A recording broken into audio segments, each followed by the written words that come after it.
dança pimba com lá. Está a sentir uma energia?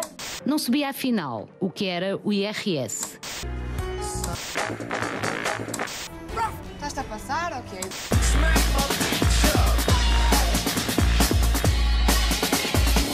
Sejam bem-vindos ao programa Ecos Urbanos, a Ressonância da Cultura.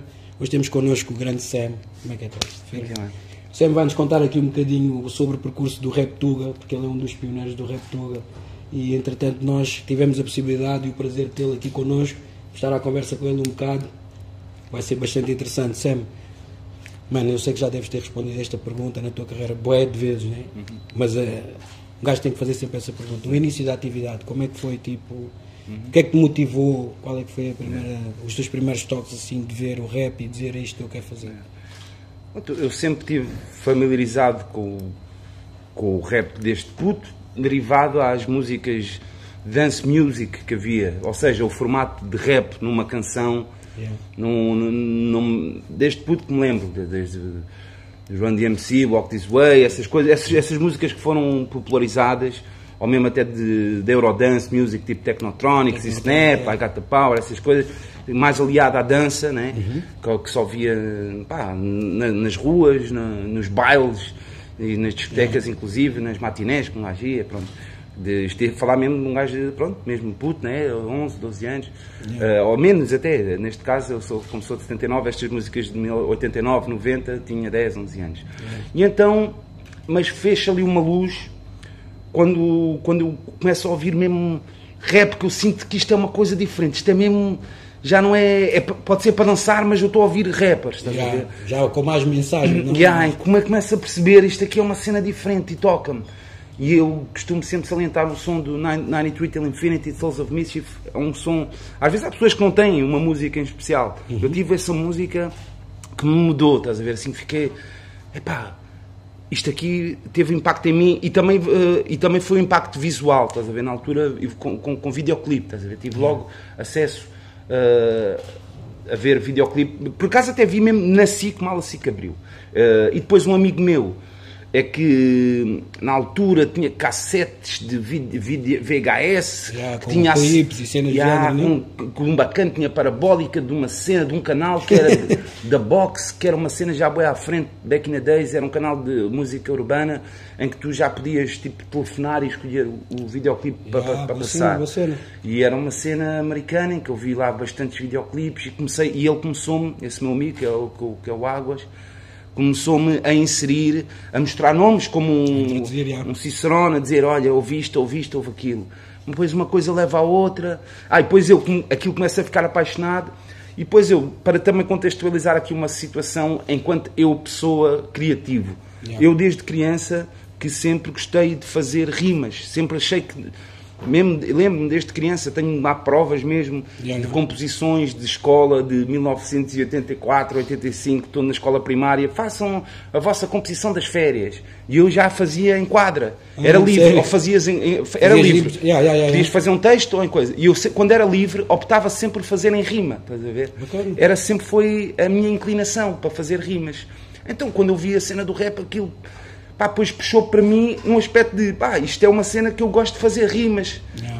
Obviamente que as primeiras cenas são bastante podres, né? mas eu escrevia e queria até fazer um grupo com esse meu amigo, Águas, e aí eu batizei o meu nome, Sam the Kid, batizei-me a mim mesmo e fiz mesmo até na altura um logo, Sam the Kid e H2Os, tu és o Águas, H2Os, é o teu nome, pode fazer uma cena. O símbolo químico, mas isso em que ano, para aí?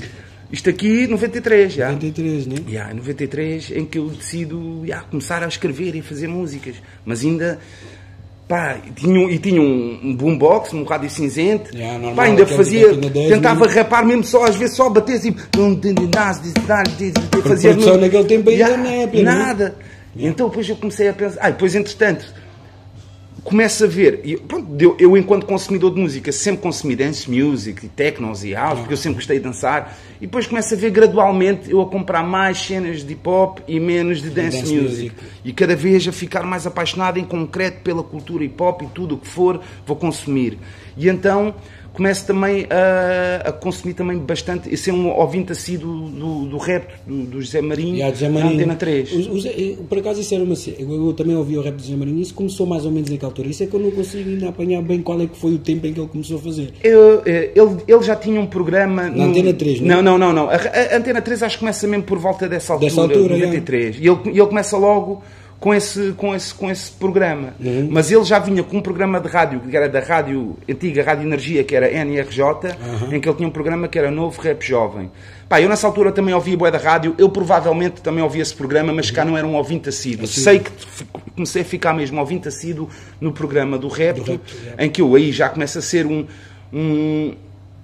como é que dizer, um aspirante a pertencer a esta cultura, mas ainda não sei como lá chegar. Começo a ouvir as maquetes, depois entretanto também sai o República, eu tenho o meu primeiro grupo, que era pessoal da escola, que era os Official Nasty, então...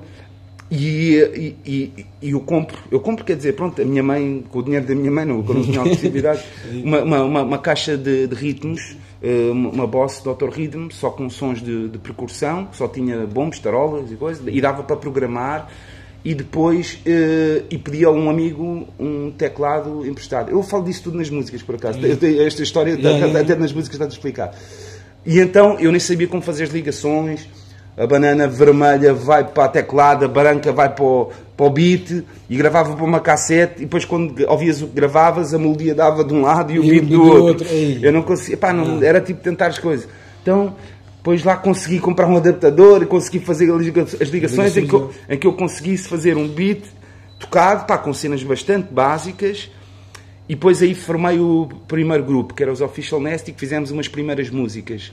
E ainda não tínhamos forma de gravar, então a forma de gravar era no início também consegui ter uma câmara de vídeo em que nós gravávamos os ensaios, e essa era uma maneira para depois, eu gravava o som da câmara de vídeo para uma cassete para poder fingir que tínhamos uma música gravada, estás a ver? E só depois... Essa é a música, essa câmara é que tu usas no clipe no teu primeiro clipe, não é? Possivelmente, é verdade. Eu acho que é esse, porque no primeiro tu estás com uma câmara, não? Sim, eu sei o que é que estás a dizer, mas só que eu... Ou era já... Não, é possível que seja uma anterior, porque eu sempre fui fascinado por câmaras, sempre tive. Isso é mais ou menos em que altura? O grupo é formado em finais de 95 para 96. E até eu sei mesmo porque na altura era muito comum dizermos o ano nas músicas. 96. Era sempre assim. Isso ainda deu até 2000. Ainda fui para fazer isso. Eu por acaso depois já deixei de fazer isso, porque depois às tantas até podes estar a gravar uma música que só vai sair daqui a 2 anos e depois não vale a pena estás a dizer o ano. Aliás, hoje em dia já é mais complicado isso. Eu tenho uma música no meu primeiro álbum, no entretanto, que se chama Sétimo Céu, que eu dizia 97, e o álbum só saiu em 99, e a música já estava gravada em 97, e pedi ajuda à altura do Bombardier, que eu não tinha essa tecnologia, para fazer um reverse, para não saber a cena. Mas pronto, e fiz os primeiros concertos, fiz essas cenas... tudo super sem condições. Normal. Imagina dar um concerto no meio de uma festa de liceu, mas que na altura era mesmo só martelos. E rock, era martelos e rock, era na altura boa cena. E agora vamos fazer uma pausa e vamos ouvir estes gajos a rapar, amadores, som sem condições, tudo a correr bué da mal. Isto para dizer o quê? Que... Bué das dificuldades que se passam no início. Dificuldades que uma pessoa passava no início, sem dúvida, muitas. Mas que aí é que às vezes depois se vê os fortes, estás a ver? Que é de não desistir. Porque mesmo que as cenas corram mal, porque isso é normal, nem todos os concertos correm bem, então quando é no início uma pessoa já sabe que aquilo, tu vais com aquela expectativa e depois se não tens aquelas condições para poderes mostrar mesmo o teu valor a sério, é bem complicado, e há bem pessoal que desiste nessa altura. E para ser sincero, eu não desisti enquanto indivíduo, mas falhámos enquanto grupo porque desistimos enquanto grupo. Estás a perceber? E aqui falhou esta cena de não sei o quê, de depois eu mostrar mais produtividade do que outros e não vou estar à espera deles, então comecei a fazer música sozinho, depois divergências, a culpa é daquele. Mas isso amigo não empata amigo, isso o people já sabe que amigo não empata amigo, então não podias ficar parado também. Exatamente. E então... Depois uma coisa levou a outra, esse meu amigo foi mostrando cada vez mais coisas, esse meu amigo depois, entretanto, o Águas, era amigo, ele fazia de back vocal do Funky D, que foi um rapper que também entrou no República e também foi à Chuva de Estrelas imitar os Chris Cross. E... Chris Cross é que é 96, 97? Não, Chris Cross em 1990. Mas 90, mas só que como assim começou em 93, ele foi imitar já em 93, pronto. E depois ele até foi chamado para a Coletânea República por causa da sua participação no programa Chuva de Estrelas. E por sua vez o Funky D depois também conheceu o Bomba Jack, que também já estava a começar a ser falado, e esse meu amigo ia à casa do Bomba Jack, e como é que ele é? Aquelas cenas à distância, como é que ele é? Caraças. Aquela curiosidade. E depois uma coisa leva à outra, eu começo a fazer as minhas maquetes. O Funky D também depois emprestou uma mesa de mistura que tinha um botão, que tinha um sampler. E aí eu já comecei a perceber melhor a cena de samplar. Tinhas bué de pouco tempo, mas tinhas que fazer. Depois eu também compro uma outra máquina, que é o Dr. Sample, em que também é uma cena que me ensinou a cena humana do sample, porque aquela máquina não sequenciava, ou seja, tinhas que fazer a cena mesmo à mão durante 3 minutos, o beat, e pam, tim, tim, tim, tim. Tinhas de estar ali mesmo. Ali. E então... isso deu-me tudo uma boa bagagem para depois também um gravador de pistas para gravar uma maquetezinha ou outra, que depois, pronto, a primeira maquete que passou no José Marinho, que motivou bastante, ainda foi do grupo, do Official Nasty. Depois eu ainda fiz 2 álbuns meus em cassete, antes de sair o meu álbum mais à venda, o Entretanto, em que, pronto, que também passou uma música ou outra, e depois na altura também era a cena para eu conhecer pessoal do hip-hop. Eu mandava a maquete ao José Marinho e deixava lá o meu número de telefone, em que ele dizia no ar o meu número de telefone. E o pessoal contactava-me. E contactou-me um rapaz que era o Master Pula, que mais tarde veio se chamar Vinagre, que ele depois também teve um projeto, que era um projeto secreto com o Cheg, em que ele também me levou bastante pessoas à minha casa. Foi fulcral um bocado também nesse aspecto, porque eu ali em Chelas, pronto, conhecia um ao outro, o pessoal curtia rap, mas éramos mesmo uma minoria, era mesmo uma tribo muito pequena. Ou seja, o rap naquela altura era mesmo... cena de nicho, né? Tipo, um grupo reservado é que curtia mesmo a cena do rap, porque o rap não tinha grande aceitação a nível sem dúvida, sem dúvida. E então, e muito menos gente se queria motivar a participar numa cultura em que a profissão não é uma certeza. Aliás, a profissão nem existia com exceção, se calhar, de uns Black Company que estavam a começar, ou da OCC, ou da Weasel, que, pronto, estavam aí, que são pioneiros, muito antes de mim, mas, pronto, no aspecto de ver o estrelato, e eram exceções, né? Mas que até, por sua vez, como é que é dizer... Eu acho que a minha geração, não desfazendo a deles, né, que foram muito importantes em influenciar, sim, meter as pessoas a também a dizer ter que é alguma, possível, sim. Mas acho que nós parece que aprendemos com os erros deles, estás a ver? Que foi tipo assim, que se lixem as editoras. Eles querem nos boldar, uma hora fazer isto à nossa maneira, underground, folk labels, e é a nossa maneira, e hip-hop é mesmo isto, man, é fazermos à nossa maneira e... Notou-se bem uma transição nessa altura, tipo... Como tu estás a dizer, do Black Company, embora, pronto, os sons deles sejam mesmo sons que tenham marcado gerações e não sei o quê, e até hoje as pessoas ouvem e sempre que ouvem é aquele papo mesmo grande, mas há uma grande transição, porque, por exemplo, naquela altura já o General D também fazia um rap mais underground, né? Mais underground, mas metiam tipo assim uma beca mais à parte, que é, exatamente. E vocês... A vossa geração, tu, Alan e não sei o quê, foi aquela geração que quando começou a cantar trouxe já a cena tipo mais underground, mas tipo já naquele sentido de que vamos mesmo fazer, é isto que a gente vai fazer, então é isso que vocês têm que papar, estás a ver? Exatamente. Vocês bateram o pé firme naquela altura, então isso foi bem de importante. E foram muitos fatores, muitos participantes de tudo que influenciaram este ressurgimento e fortalecimento da cultura hip-hop como um todo, né? Que começa aí no princípio de tudo, mas ou seja, tudo ajudou a coisa. Eu não estou a desprezar o que veio antes. Sim, claro, apenas estou a dizer que este ressurgimento veio com uma força muito, muito grande de independência, em que há muitos fatores importantes. Há essa coisa das mixtapes, em que os DJs conseguem divulgar nomes que de outra maneira não eram divulgados, só havia também um programa de rádio, ou 2 no máximo, mas o que era mais importante era o do rap.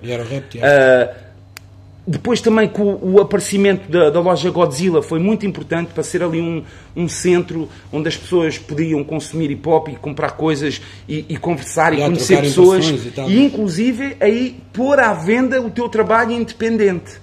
E que depois no futuro havia as lojas de Valentim de Carvalho e tal, mas só que eles se fosse uma coisa independente feita em casa, eles legalmente não podiam muito bem fazer aquilo, porque tinha que ter código de barras e esse tipo de situações. Então, pronto, havia algumas lojas, Bico Punch também, e tudo fatores importantes, pessoas que dinamizavam, a organizar festas, com o passar dos anos, que foram importantes. Até aquelas do IPJ e tal também. Sim, do IPJ, neste caso, o Dark Face do GMS, que também dinamizava. Não posso esquecer até do meu mano, o Mundo Segundo, as cenas do Art Club que ele organizava foram muito, mas muito importantes, mesmo a nível nacional, em que foi aí também que eu começo a ver que tenho público, porque as cenas em Lisboa eram um bocado diferentes. E Lisboa era um bocado mais hostil, era o rapper a ver o rapper e tal. Mas isso até hoje ainda é. Estás a ver? Mas já considero que há o público fã que não é rapper e está a ver. Mas eu não levo isso a mal, porque eu também sou esse gajo. Não é tipo com cara de mal, mas não sou o gajo mal no ar. Aqueles exercícios de aeróbica nos shows. Se todos forem como eu, com público, não serão uma boa energia. Eu sou um bocado também calmo. Sou observador, mas não quer dizer que não esteja a curtir. Estás a ver? Claro. Mas no Porto foi onde eu vi mesmo o pessoal a cantar as letras, a saltar. Depois houve outra fase mais moche, mas em que não nego que isso, pronto, também é um motivador, né? E isto tu estavas a dizer, tipo, que naquela altura tiveste a dizer todas as tuas formas de produção, todos os instrumentos que utilizaste até à altura, mas tu sempre foste uma pessoa que na tua cabeça também tiveste sempre aquela noção de que vou produzir as minhas cenas, ou seja, se trabalhaste com cenas dos outros foram poucas, né? Tipo, a maior parte das tuas cenas é sempre produção tua.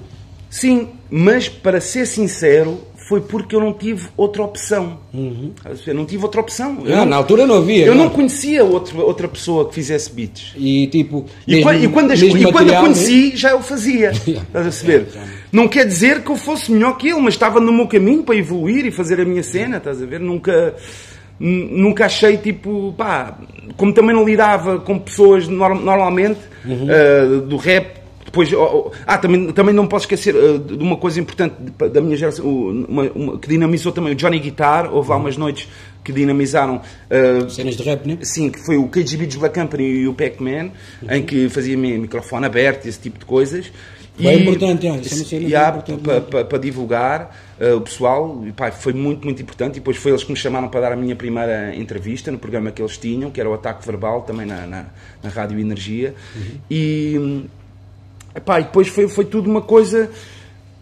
Eu depois tenho a primeira MPC, que foi o Rui Miguel Abreu que me emprestou. Eu sempre tive MPCs emprestadas, ou cenas que o pessoal me ofereceu. E depois eu, quando descobri a MPC, vi, fogo. É isto, mano. Porque eu até lá, eu sempre achei, ainda não está a soar aos gajos que eu gosto de ouvir, estás a ver? Porque o movimento depois do rap nos Estados naquela altura também começa a vir bem em força. Tipo, 90 é Biggies, é Pans, é Pacs, é Wu-Tang, é Mobs. O rap estava mesmo a entrar numa onda pesada naquela altura. Não, é que eu acho que ainda estou a milhas de distância, seja a qualidade sonora ou mesmo os meios que eu tenho, não estou a conseguir chegar lá. E depois quem pensei que eu vi, eu com isto consigo chegar lá, em que hei de chegar a um momento em que não vou ficar a dever nada, ou seja, é o meu estilo e é isto que eu quero e já não fico a dever nada, estás a ver? Em termos de beat. E pronto, e também, essa cena também da MPC é engraçado, que vamos aprendendo. Quem me deu as bases foi um rapaz que era o Joe Stick, era de um grupo Old School Leaders, dava mensagem, deu umas bases, mas depois com o tempo eu descubro cenas por mim e partilhas, sei lá, o Bambino dá-me uma dica, eu dou uma dica ao Bambino, como é que eu faço uma coisa, e vamos aprendendo uns com os outros. Ou seja, hoje em dia vais ao YouTube, vês tutoriais. Naquele tempo não havia YouTube nenhum, mano. E então nós partilhávamos estas coisas uns com os outros, e foi bem interessante essa cena, esse processo, até chegar a um ponto em que te dizes, agora sinto que mesmo que eu pessoalmente consigo chegar lá e não dever nada a ninguém. Embora os meus primeiros 2 álbuns, o Entretanto e Sobretudo, tenham sido gravados em casa e eu ainda tinha uma desculpa, que era a desculpa que é tipo, cá aqui o álbum, mas foi gravado em casa, não diz assim coisa aquela qualidade e tal. Há pessoal que até preza isso como uma coisa intimista e pura e crua. Yeah. Epá, mas todos nós queremos evoluir e um dia poder fazer um álbum sem desculpas. Claro. Foi o meu último álbum e o meu terceiro álbum, praticamente. É o meu primeiro álbum. É o álbum que eu sempre quis fazer, que acaba por ser o meu primeiro verdadeiro álbum num certo aspecto. Estás a ver? Estúdio, tudo mesmo Tudo bem gravadinho, yeah. tudo como deve E ser. mesmo até tematicamente, é tipo, eu considero mais o meu cartão de apresentação no aspecto de um dia mais à frente, quando eu já não estiver cá, é aquele que tu podes ver, por exemplo, aqui, tudo o que eu estou a falar aqui está nesse álbum, estás a perceber? Estás a perceber? Estou a perceber, eu tenho uma música que explica como faço os sons, eu tenho uma música que explica como comecei no hip hop, eu tenho uma música que explica. Estás ali mesmo a dizer aquelas desculpas Yeah. que davas antigamente quando entregavas o skate, está tudo lá naquele álbum. Está tudo ali. E normalmente, até tu pões essas coisas no primeiro álbum, porque Yeah, tiveste a tua yeah, vida yeah, toda yeah. para falar dele. Exatamente. Mas eu não, só nesse terceiro álbum é que falo de tudo o que se passou para Mas trás. também ainda não é o último. Não é o último. Não, calma claro que não será o Porque último. tu ainda, e depois tu falaste agora dos álbuns onde tens lyrics também no álbum, estás a rapar, estás mesmo a fazer a tua cena completa como Sam daqui. Mas tu também tens álbuns onde tens só beat, álbuns só de beats. Tenho um álbum que é Beats Volume 1, Amor, Yeah.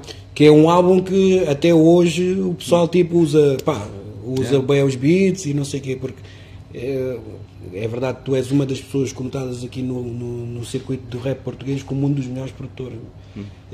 Mas aquilo como é que deu? Tipo, qual é que foi a tua cena para lançares um álbum só de beats? Tipo, o que é que passou na cabeça? Tipo, disseste, tenho estes aqui e vou lançar? Ou fizeste mesmo especificamente só para lançar uma cena assim?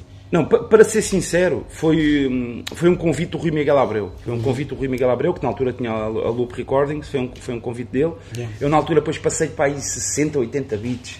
Tinhas lá bués, mas Sim, eram já tinhas ainda, feito ou fizeste específicos? Já tinha feito, é mais daquela, olha aqui, tenho aqui que andava a produzir, é aquela altura que és mesmo aquele puto que faz 10 beats por dia e toma aqui, show off, toma aqui. Mas na altura ainda era sem MPC, daí depois o Rui Miguel Abreu que até me passou a primeira MPC. Então aqueles não são com MPC? Não. Esses 80 beats que passei ele, nunca ninguém ouviu. São inéditos. Porque eu acho que eu vi alguma vez, postou uma foto que tinha lá uns beats já. E esses beats são inéditos. Mas eu decidi, para esse álbum, que já foi em 2002, ele passou uma MPC em 2000, ou seja, tive 2 anos a trabalhar. A fazer beats. E então, ele entretanto, saiu um álbum antes, pela Loop, que era do Bullet, que era o Armando Teixeira, um ex da Weasel, em que faz um álbum instrumental, e é um álbum conceptual, que tem uma certa sonoridade, espionagem, não sei o quê, e eu baseei-me naquilo, tipo naquela. A minha cena tem que ser também conceptual, tipo, não pode ser uma cena à toa. A fasquia, no aspecto da fasquia de ser conceptual, quando é uma cena conceptual... E tu és o próximo álbum a seguir de beats, não podes ficar para trás, não pode ser apenas instrumentais à toa, estás a ver? Então eu decidi, tenho aqui várias cenas tipo de amor e não sei o quê, fazer disto uma história. Mas sinceramente, 80 e tal % do álbum, dos beats, eu fui ao meu arquivo, pois é só uma maneira, fica bem aqui, fica bem aqui, encaixar, fica bem fazer aqui. cena, não é? Depois, só uns 2 ou 3 acho que já fiz, em modo, estou a fazer este álbum, estás a ver? Mas foi uma cena bastante ingênua e foi gravado live, em que também tem MPC, não é tipo eu carrego no play, eu estou mesmo ali a fazer os mutes live e está o Dimars live também a fazer a mistura live, assim a pôr reverbs, pau! É uma cena como se tivesse uma banda mesmo ao vivo, é um álbum gravado ao vivo. Não é tipo uma cena que tu metes para o computador e depois não.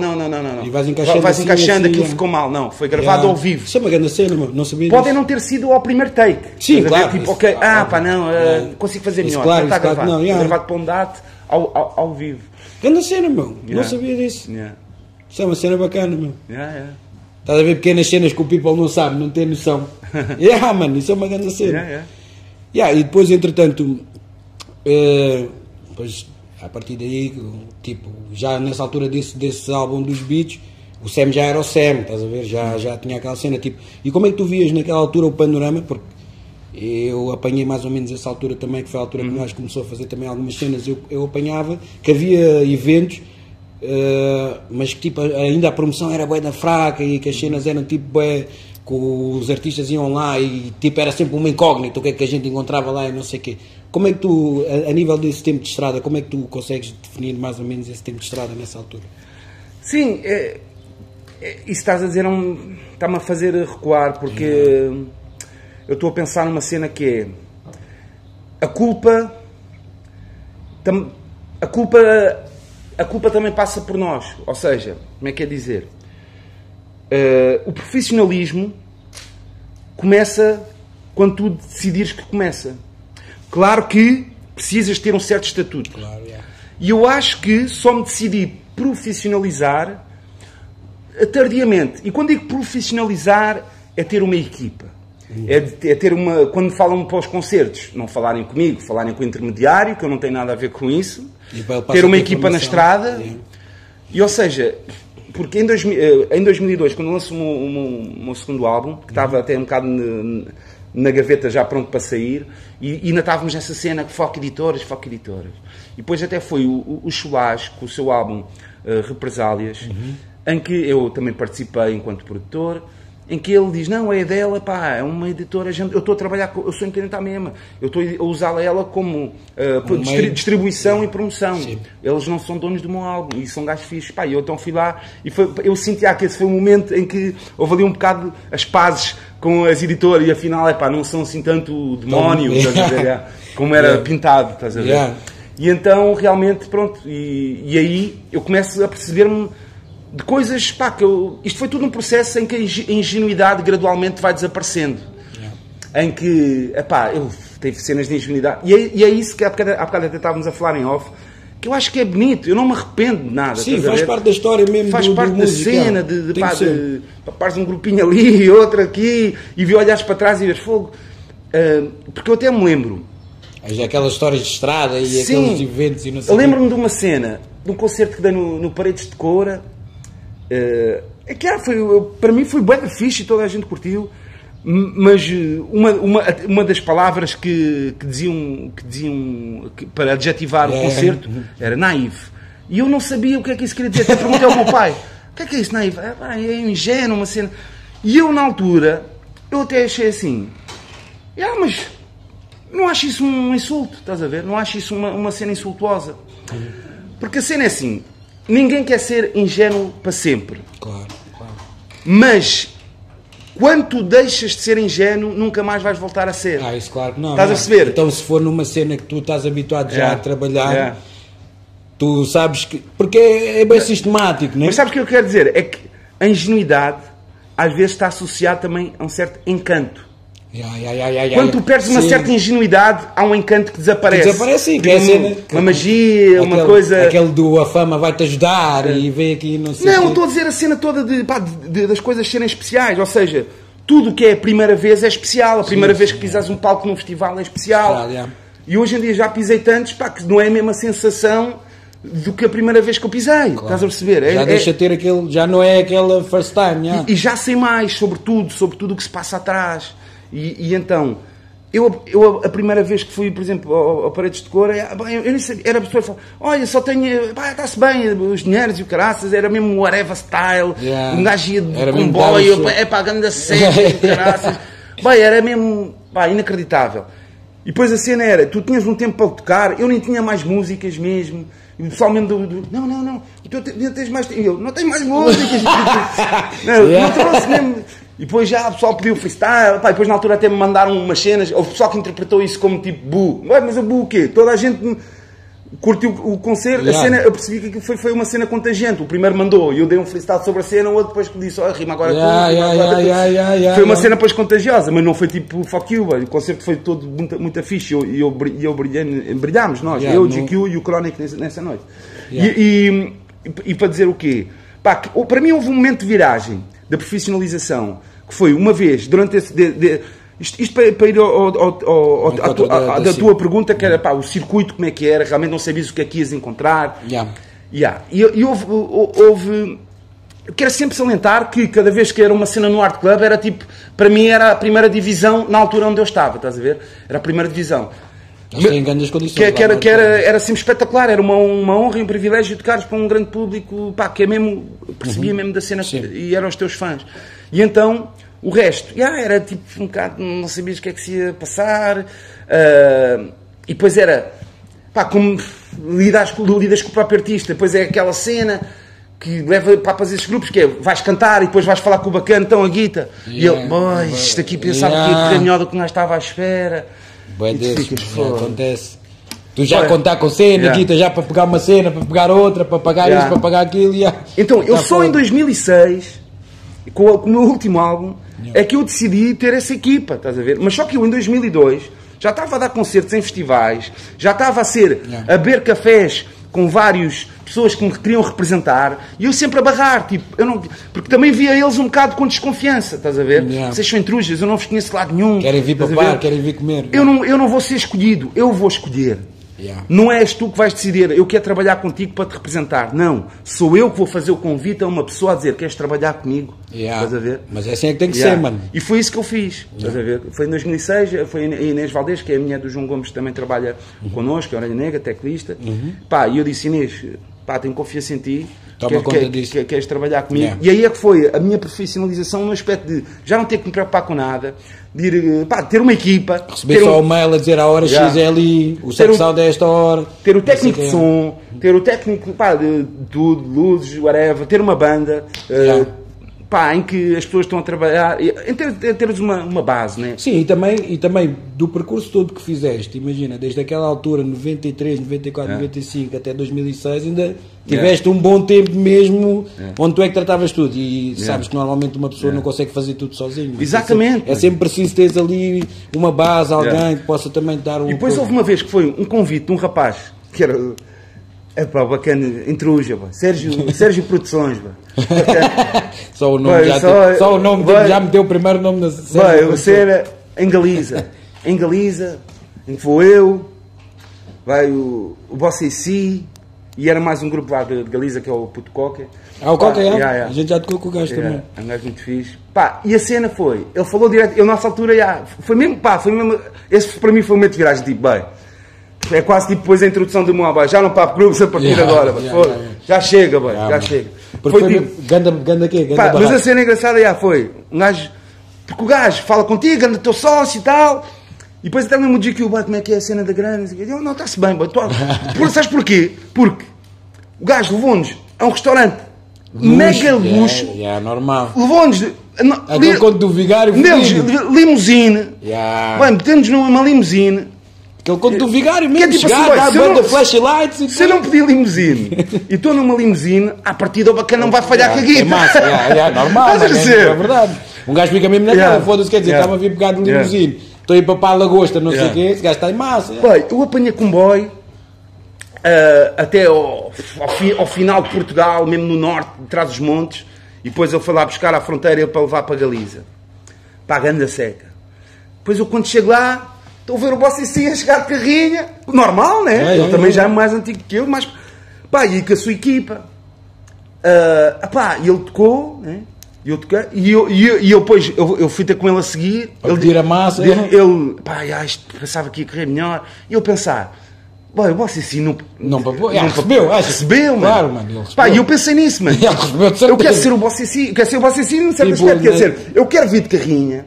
Eu quero ter a minha massa já quando saio. Bem, eu tive o dia seguinte com o bacana, parecia um episódio de uma cena, uma comédia surreal. Ir atrás dele, ir um batizado da família dele, para ele ir buscar grana ou não sei o quê. Parecia aquela cena mesmo. Número, mano. Estás a ir atrás de bacana em que ele vai buscar guitarra. Pá, e depois é aquelas promessas. Pá, eu disse: não, nunca mais, isto nunca mais me vai acontecer. Mas as cenas, tipo, pelo menos as viagens, as locações e o caralho, o gajo não se narrou essa merda, ficou bacana. Sim, não, isso sim. Há uns até que às vezes é pior, mano. Há uns que às vezes até. Um gajo já apanhou aqueles depois, até mesmo na hora da guita de voltar. Pá, já vem aqui alguém vos buscar e basam, mano. É verdade. Isso já, um gajo já apanhou desse. Pá, isso para chegar para dizer isso, mano, que houve este momento para mim de viragem e podia contar imensas mais histórias, mas que, epá, foi naquela altura mesmo que disseste, não tem que ser eu a lidar com isto, em que depois tem que ser bacana, está bem que ser compreensivo, não, mas não tem que ser compreensivo. É bulls, mano, é trabalho. E depois até me lembro que também houve um momento de viragem bem engraçado, que dos primeiros concertos em que eu dei, enquanto equipa e com representante, road manager e o caraças, foi num festival que era o Flow Fest, que aconteceu uma vez em Coimbra. Pá, e aquilo foi tipo uma overdose de bandas. E nós éramos tipo os últimos. Pá, mas aquilo já estava a ficar quase de dia, mano. Isso é fedido. Pá, e então tivemos, e eu era daquelas bandas todas, acho que era o único que já estava assim mais profissionalizado.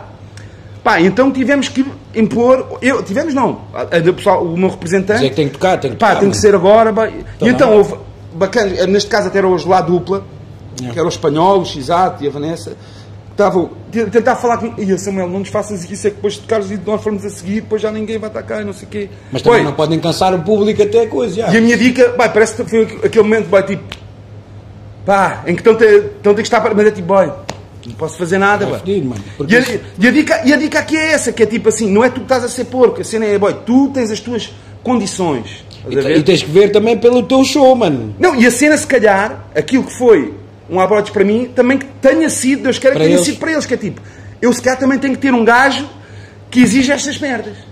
Porque a cena, bem da vez, há bem da pessoa, quando tu vais dar show... Não é por maldade, metem 2 ou 3 bandas antes de ti, eles não querem sair e ficam e tocam, e tu, quando vais já tocar, já está o público todo morto, bem da farto de ouvir os outros e não sei o quê. Isso também é uma cena marada. Porque bem da vez eu também já estive nessa posição, também já fui prejudicado bem da vez. Mas aí eu tive mesmo, boy, desculpa, agora estou neste caminho, boy, que é mesmo, que as dicas são assim, não é tipo para ser motherfucker ou coisa, para ninguém, boy. Mas o caminho tem que ser assim, boy.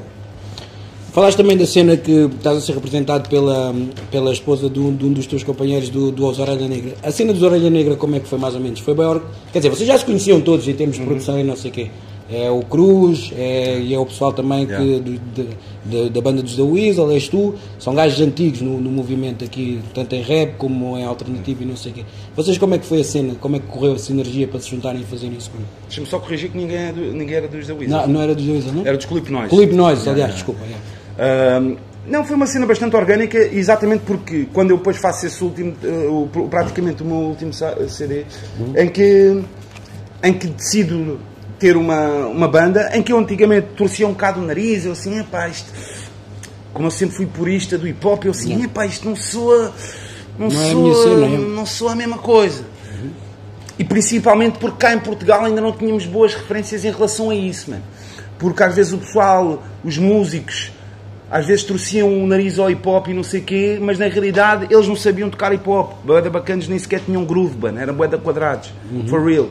Porque a dica é essa, mano. Não é só por tu saberes tocar música e tocares pautas que és bom, que sabes tocar uma cena com groove, mano, com balanço, mano. E principalmente bateristas, mano. Dá-me groove, não é? Bem mecanizado, bem mecânico. Não, dá-me groove, mano, dá-me balanço. E na realidade sempre foi muito difícil encontrar esse tipo de músicos. E eu acho que fui, abençoado neste aspecto, mano. Por acaso também nesta altura eu estava a gravar bastante na enxofada com o Little John, ou neste caso o Branco, né, dos Braca. E ele também me deu um grande backup, tanto no álbum, e como também neste caso a ter esta ideia de quem é que será que vai ser a banda, né? E, ou seja, ele também teve uma influência aliás, porque ele fazia até parte da banda. Porque os Braca ainda estavam mais ou menos a começar. O Branco era para ser o gajo que dos samples ao vivo, ele também iria fazer parte da banda de Sam the Kid. Estás a ver? Mas depois, pronto, foi 1 ou 2 ensaios, mas os Braca depois coisas, e não era necessário. E ainda bem que as coisas foram correram bem para eles também. Eles estiveram muito bem. E então eu também levava sempre a minha MPC para os meus concertos, para os nossos concertos de Sam the Kid, em que havia momentos de improvisação, em que eu adorava bué surpreendê-los a todos mesmo, havia um alinhamento, mas eu curtia bué favorecer, usufruir da banda, que era a minha cena, tipo, agora Chico, dá só um mesmo sentir aquela cena, estás a ver? Tipo, agora vai ver uma espontânea ali. Agora vai ver aqui uma jam session. Agora vamos trocar, surpreendê-los. Porque a minha cena era essa, era tipo, eu sabia que, para mim é uma coisa muito importante, e nessa altura para mim foi o mais importante, foi o espetacular dessa altura, para mim foi isso. Hoje em dia já não acontece isso tanto, nem com a Orelha Negra, nem eu na Estrada com o Mundo. Que era, eu fazia, porque aí está, como eu ainda tinha um bocado, eu hoje em dia, sinceramente, para ser sincero, já não tenho muito um encanto. Tenho a fome, o caralho, mas já não tenho assim tanto um encanto, estás a ver, por várias razões. Os meus brothers já não estão aqui, o Snake, pá, muita coisa que eu não gosto de estar a arranjar desculpas, mas aconteceu bem cedo. Dou umas elas a uma pessoa e é verdade. Mas só que isso para dizer o quê? Que para mim era muito importante a nossa partilha de grupo, e eu queria que cada concerto marcasse, que no futuro, que infelizmente agora eles não estão cá para eu poder, para podermos relembrar, que era para dizer, lembras-te daquele concerto? Lembras-te, este concerto foi aquele que tu foste para a bateria. Ou seja, cada concerto eu tentava que acontecesse uma cena diferente para ser marcante.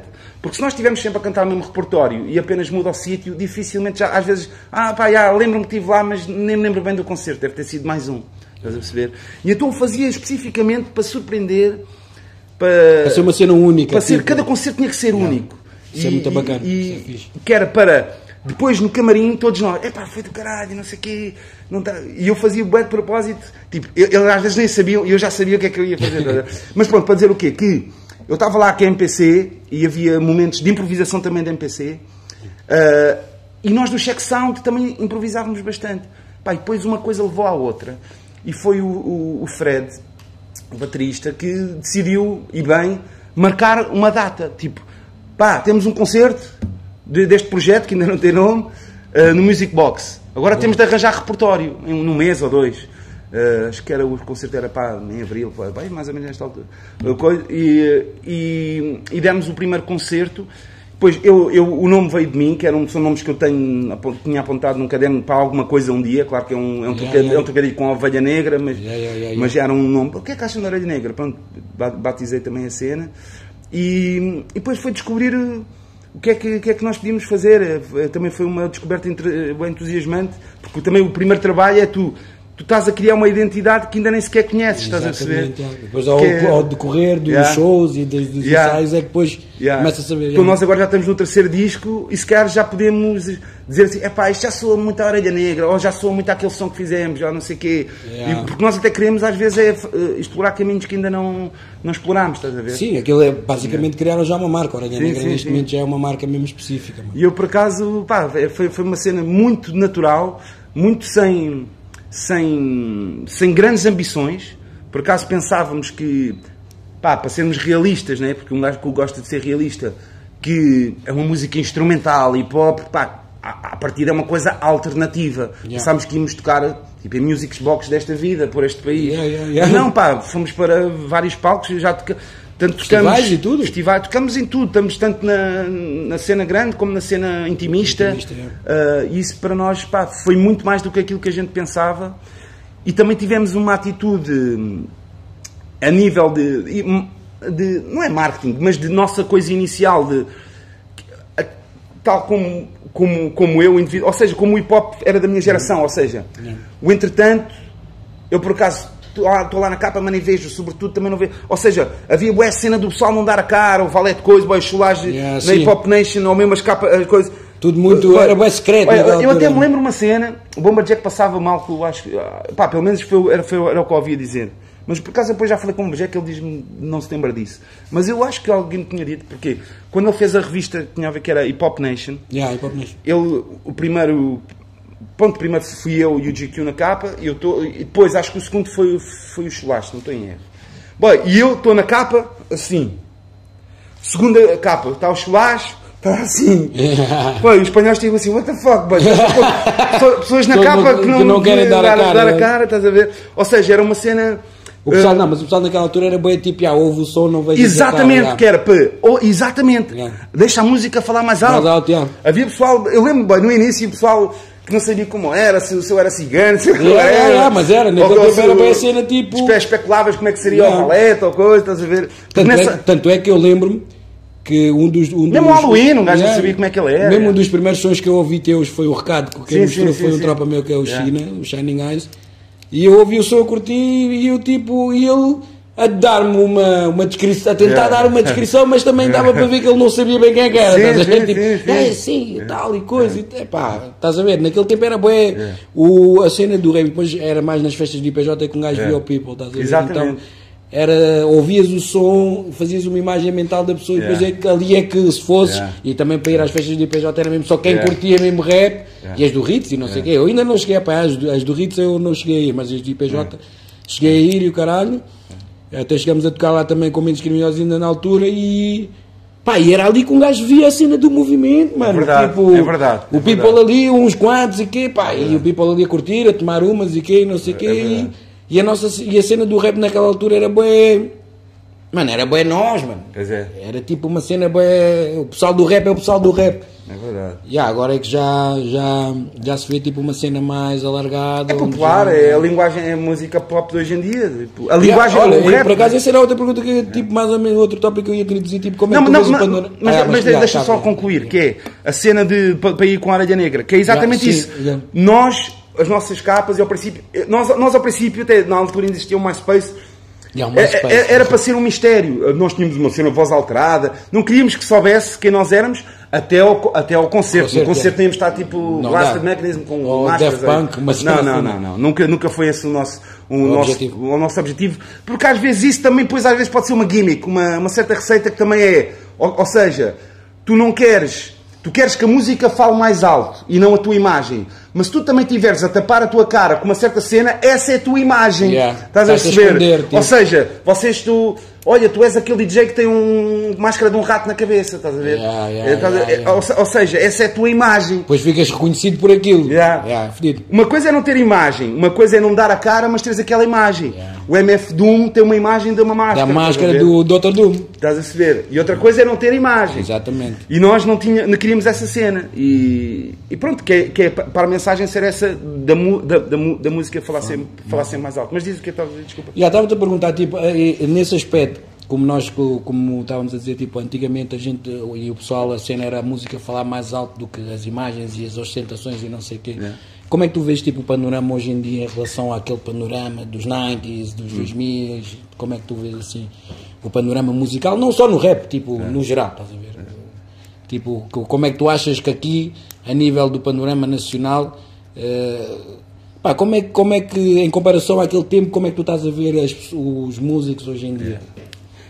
Pá, a cena, ainda há pouco tempo, olha, houve um tweet uma cena que até foi no Instagram do Night Wonder, o producer, em que ele deu uma resposta interessante, em que eu também me revejo, em que ele disse assim, perguntaram-me como é que está o estado do hip hop, e a minha resposta isto o Night Wonder a dizer, o estado do hip hop está no estado em que eu quiser que esteja, e no meu caso está bom, e quem me dera que toda a gente pensasse assim.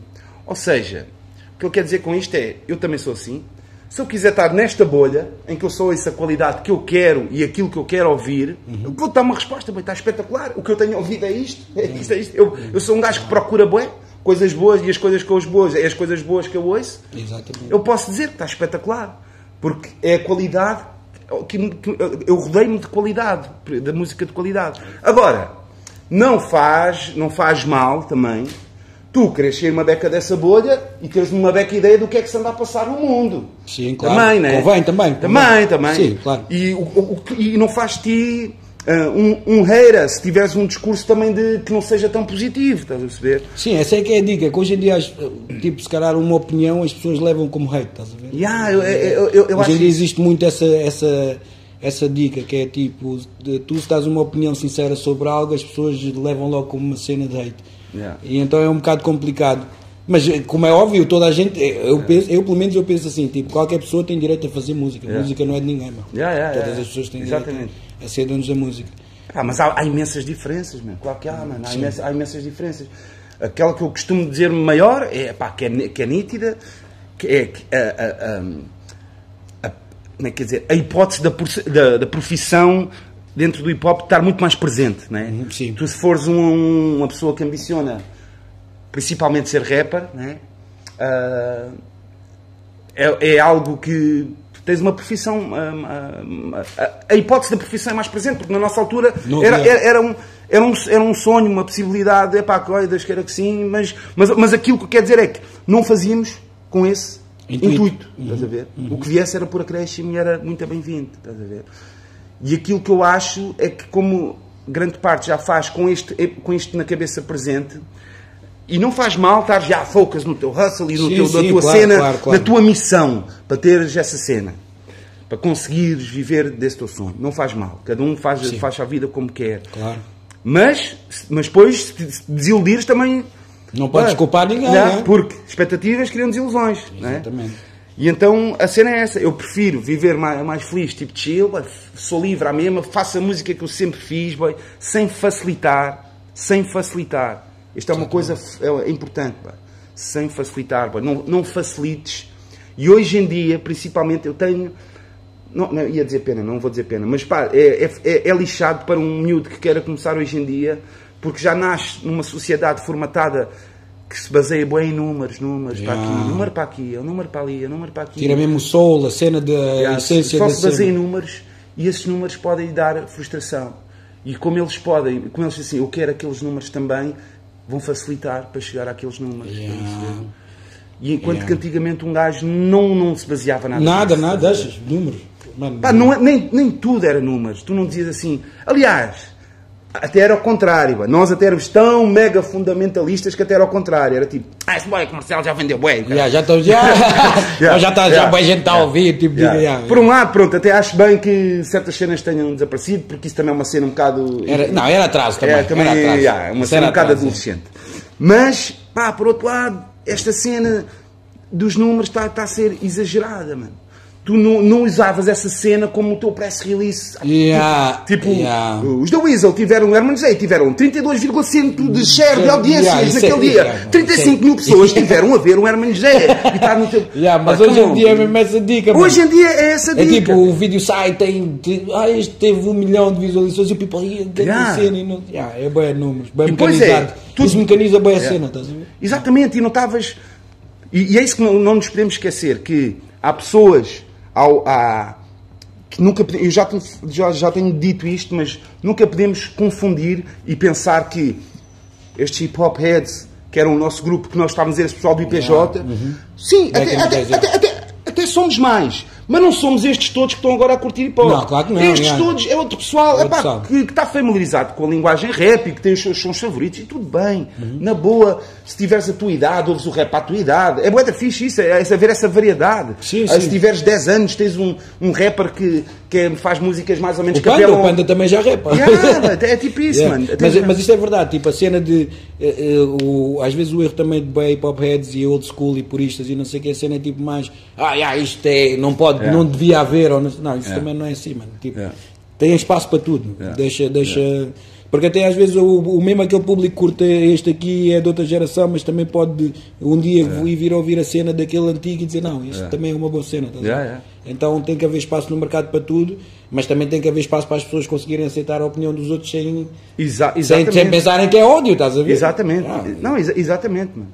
Pá, e a dica que eu acho que pode vir com essa frustração é isso, é que como há tanta oferta de variedade de rappers, depois, eu quando vejo a cena de competição no rap, é competição de skills, mano. Não é competição de números, exatamente, mano. Eu não quero saber o teu cachê e não quero ganhar mais do que tu, estou-me a cagar para o teu cachê. Essa é a dica mesmo. Essa é que é a dica. Rap é competição de skills, mano. Eu não quero, ver os teus números e ter mais números do que tu, eu quero é ter um álbum que dure, que de passe 10 anos e digam, foda-se, grande álbum. Que tu descubras, que as gerações futuras ouçam e dizem, descobri e gosto, é o maior elogio que me podem dar, porque nem ouviste na altura, descobriste agora, e quer dizer que a música ainda resulta. Não resultou só na altura. É mesmo isso, mano. Esse é o meu campeonato. Por isso, mesmo que tu sejas um puto novo, e tu vejas que o mais popular é aquele que é popular numa faixa etária bastante mais baixa, porque é mais orgulho ou facilita, se tu não és esse gajo, não faças isso. Se tu fores, tudo bem. Se fores um gajo que curte mais uma cena mais candy, mais orgulhuda, faz a tua cena, mano. Agora, se fores um gajo que não é, não vale a pena estás a correr atrás do... não faças isso, mano. Não faças isso. Ser tu mesmo e serás tu. É uma música que é até um clássico do República. Mas a cena é... Keep it real, mano. A cena, o principal tudo é keep Mas it já real. nem existe essa expressão, mano. Ainda há pouco tempo no meu podcast também estava a dizer o que é um Wack MC. Já nem ninguém fala o que é um Wack MC. Já ninguém sabe. Porque consomos tudo. O Wack MC é feito para algum gajo. Mano, Mas antigamente havia Wack MCs consensuais. Que diziam assim, foda-se. Este gajo é Wack. Mano, era a dica. Há gajos que eram, conseguias mesmo ver que era Wack, podia vir a não ser Wack no futuro, mas que evoluía, né? Evoluir, mas um gajo ouvia uma cena e dizia, isto está Wack. Mano, para terminarmos só esta aqui, como é que é? Projetos futuros, o que é que tu estás a ver? Para além dos shows, né? Tu tens estado em digressão, tens a cena com o mundo, tens a cena com os Orelha, mas em termos de projetos mesmo físicos e cenas assim, como é que estás a ver isso? Eu tenho a minha plataforma TV Shellas, o meu site, em que tenho estado a divulgar também músicas originais novas que tenho andado a produzir, e isso vai culminar numa compilação minha, física. Que quando sair, provavelmente, as músicas já estarão todas disponíveis, mas acho que como hoje em dia as pessoas também já só compram aquilo que conhecem, é mesmo só para terem, se quiserem, fisicamente. Exatamente. E é por aí. E novidades virão. Uma música dessa compilação, que será a última faixa, é uma música minha, sozinho. Amanhã até vou gravar o vídeo, mas não sei quando é que vai sair. A cena é que já não gravava uma música, curiosamente, já não gravava uma música sozinho há mais de 10 anos. Vê lá. Já tinha saudades do segundo verso. E senti-me bem e estou bem contente. E é mesmo tudo o que a gente falou aqui, é mencionado da música, é uma música mesmo tua, mesmo. Mesmo minha, eu estou mesmo contente. Estou a sentir como é que estás a falar dela, estás mesmo satisfeito. Nada ambicioso, é mesmo para aqueles que curtem rap, mesmo para aqueles, tipo, nada facilitado. E tenho Orelha Negra, fazemos a mixtape, que é sempre o processo que fazemos a seguir a gravarmos um álbum de originais.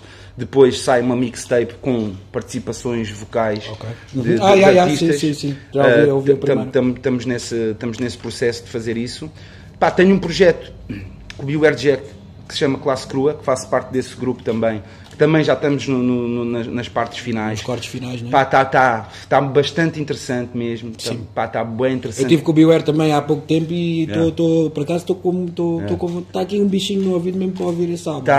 Juro, eu prometo. Quem gosta de hip hop vai curtir. E não é ninguém está a reinventar a roda, mas quem gosta de hip hop está um bom trabalho. Sim, também como apareceu uma classe diferente, também a outra classe pode voltar a trazer o coisa. E tentado a produzir bué de pessoal, bué de projetos que ainda estão bué prematuros, mas que eu gostava muito de futuro, cada vez mais, fazer projetos inteiros, porque eu agora, finalmente, tu há bocado disseste não sei o quê, e que falaste de mim enquanto produtor, mas eu acho que só há uns poucos anos para cá, e principalmente agora, é que eu posso dizer que sou produtor e tenho vindo a ser um bom produtor, em que sinto mesmo que estou-me a especializar nisso.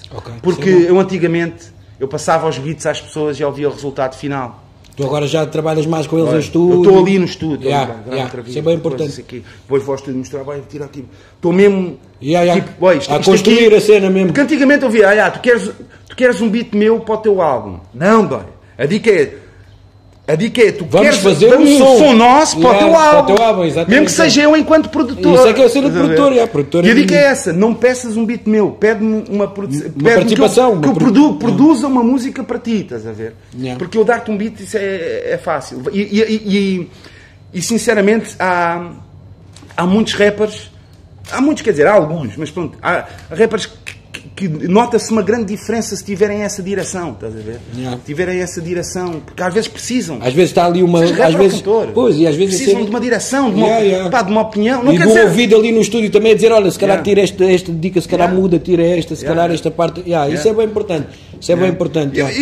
Eu também adoro. Eu não estou a dizer que... Não, isso funciona com qualquer um. Eu adoro ter feedback, o que é que achas, não sei o quê, coisa. Mesmo quando estou lá a gravar, com quem lá estiver... de ter dúvidas. Um ouvido de fora. Acham melhor isto ou acham melhor isto, estás a ver? Também não é tipo que sei lá, eu é que sei. Não. Isso é bem bom. E eu acho que isso é uma cena também que se enquadra bem pessoal mais velho, assim, que já está no rap há algum tempo, ajudar-me imenso tipo, em termos de produção para novo people que está a entrar, estás a ver? Exatamente. Porque isso também é uma forma de evitarmos aqueles sons wags, que é tipo, pá, aquele conselho de uma pessoa mais velha que já está ali há algum tempo e dizer, pá, boy, cena se calhar aqui está fixe assim, mas experimenta assim, estás a ver? Exatamente. E o gajo experimenta e ainda volta a dizer, assim mesmo está fixe, estás a ver? Às vezes, porque se as pessoas não tiverem orgulho, se não forem tipo bem orgulho, tipo, é a minha dica, não sei o que é isso, se tiverem ali aquele ouvido, porque às vezes até basta outro ouvido no estúdio, estás a ver? Que é para mudar uma cena que tu até mudas e fica bacana. Isso é bem importante, mano. A fedida é arranjar pessoas para trabalhar que consigam descer do pedestal, do ego. Pá, sinceramente não tenho memória, nunca tive uma experiência má nesse aspecto, mano. Eu pessoalmente. Normalmente vão-te buscar a ti. Sim. Pá, não. Pá, porque um gajo também fala com educação, não é? Tipo, e fala assim, mãe, o que é que achas? Tipo, falo também com não falo com certezas. Falo tipo assim, bora experimentar só para ver essa coisa. Dou uma opinião e não é tipo que. Não é assim, é tipo, bora lá, faz isto, guarda este e vamos ouvir e vamos fazer assim. É tipo isso. E depois também. E isso às vezes também acontece. Quando eu vou misturar, neste caso tenho misturado bastante com o Ears de Johnny, em que dou-lhe liberdade para ele também, se quiser acrescentar algumas coisas, ter algumas ideias. Eu depois ouço, epá, e depois às vezes algumas coisas eu concordo, às vezes não. Às vezes eu digo, epá, espetacular, adorei esta ideia que tiveste, outra vez, ei, não, isto não está nada bom. Mas é assim que se chega a um bom produto, mano.